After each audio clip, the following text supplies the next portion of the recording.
UP में SIR प्रक्रिया की समय सीमा 26 दिसंबर तक बढ़ा दी गई है। अब मतदाता अपने नाम जोड़ने और दस्तावेज सुधारने का एक और मौका पा सकेंगे। इस बीच सियासी बयानबाजी भी तेज हो गई है और सभी की नजर इस प्रक्रिया पर है कि अगले चुनाव कितने पारदर्शी होंगे। देखिए रिपोर्ट। आज हमें ये जो नया आदेश आया है भारत निर्वाचन आयोग का, इसमें 15 दिन का अतिरिक्त समय मिला है। अब हमारा उत्तर प्रदेश में गणना चरण 26 दिसंबर तक चलेगा। यूपी में लोकतंत्र की सबसे बड़ी परीक्षा वोट की पवित्र प्रक्रिया और मतदाता सूची को शुद्ध, सटीक और पारदर्शी बनाने की कोशिशें इन दिनों जोरों पर है। स्पेशल इंटेंसिव रिवीजन यानी एसआईआर की प्रक्रिया प्रदेश भर में जारी है।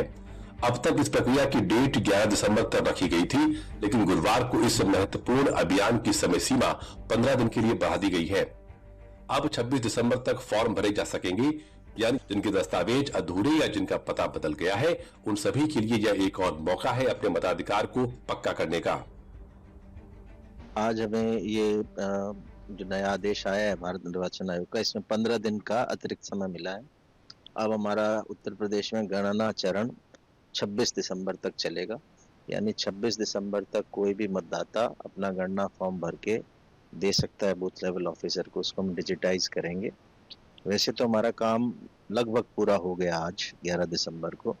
100% के आसपास हमारा काम हो गया। 99.6% दोपहर का आंकड़ा है।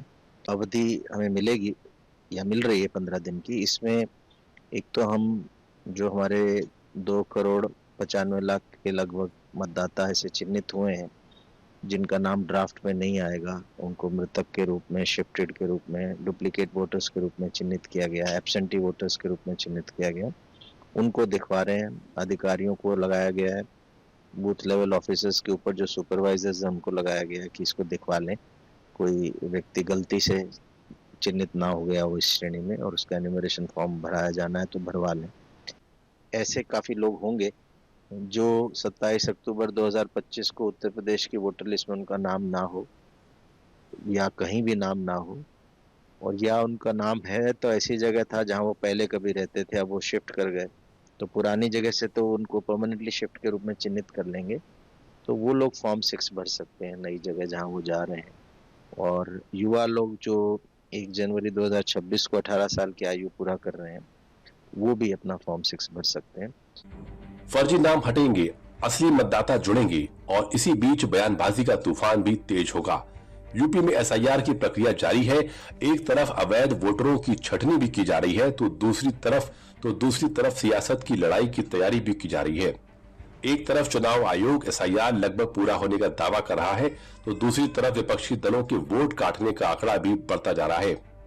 11 साल की ये विलंब क्यों हुआ अभियान शुरू करने में? अगर इतने ही घुसपैठिए का सवाल है तो 11 साल तक क्या सरकार सो रही थी? जो उनको अब याद आई कि घुसपैठिए आ गए, घुसपैठिए को हटाना है। और अगर घुसपैठिए हैं तो एसआईआर हुआ है बिहार में, आपके पास तो पता ही है क्या है, कितने लोग घुसपैठिए हैं, तो आप उनको आइडेंटिफाई करिए और बताइए कि कौन कौन घुसपैठिए आ रखा है। तो हाथी के दांत खाने की ओर, दिखाने की ओर पूरा बिहार का इलेक्शन एसआईआर का विरोध करके हुआ और वहाँ की जनता ने प्रचंड बहुमत दिया है। वो केवल गेहूं चावल पर या आयुष्मान कार्ड या किसान सम्मान निधि पर मोहर नहीं लगी है, बल्कि एसआईआर राष्ट्र हित में है, बिहार हित में, इस पर भी वोट डाल करके उन्होंने सिद्ध किया है।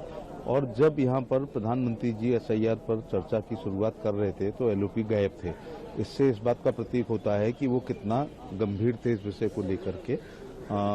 और अब रैली करना ये है कि इसको एक मुद्दा बनाना है और मुसलमानों के तुष्टीकरण के लिए ऐसा कर रहे हैं। ये वो लोग हैं जो विदेशी घुसपैठियों को भारत का नागरिक बनाते हुए और उनको वोटर बनाना चाहते हैं। एक तरफ अवैध वोटरों की छटनी तेज है, फर्जी नाम हट रहे हैं, डुप्लीकेट पहचानें पकड़ी जा रही हैं, टीमें घर घर दस्तक दे रही हैं ताकि मतदाता सूची साफ हो, तो दूसरी तरफ राजनीतिक गलियारों में आरोपों की घमासान लगातार बढ़ता जा रहा है। बयान ऐसे दिए जा रहे हैं जैसे सियासत की कड़ाही में आरोपों की चाशनी तैयार हो गई हो और हर पार्टी उससे अपने अपने रंग के बयानों के रसगुल्ले बनाकर जनता की थाली में परोसने में लगी हो। चुनाव आयोग ने गुरुवार को 5 राज्यों और 1 केंद्र शासित प्रदेश में स्पेशल इंटेंसिव रिवीजन की समय सीमा बढ़ा दी।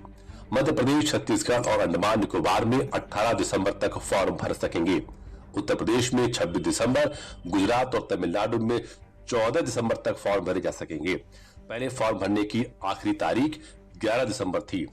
चुनावी प्रक्रिया के लिए ये 15 दिन यूपी की राजनीति के लिए सिर्फ कैलेंडर के पन्ने ही नहीं, ये वो समय है जिसमें ये तय होगा कि अगले चुनाव में मैदान कितना साफ होगा और मुकाबला कितना पारदर्शी होगा। फिलहाल एसआईआर पर तमाम सियासत के बीच यूपी में अवैध घुसपैठियों पर प्रशासन की कार्रवाई भी लगातार जारी है। जगह जगह जागरूकता अभियान भी चलाए जा रहे हैं।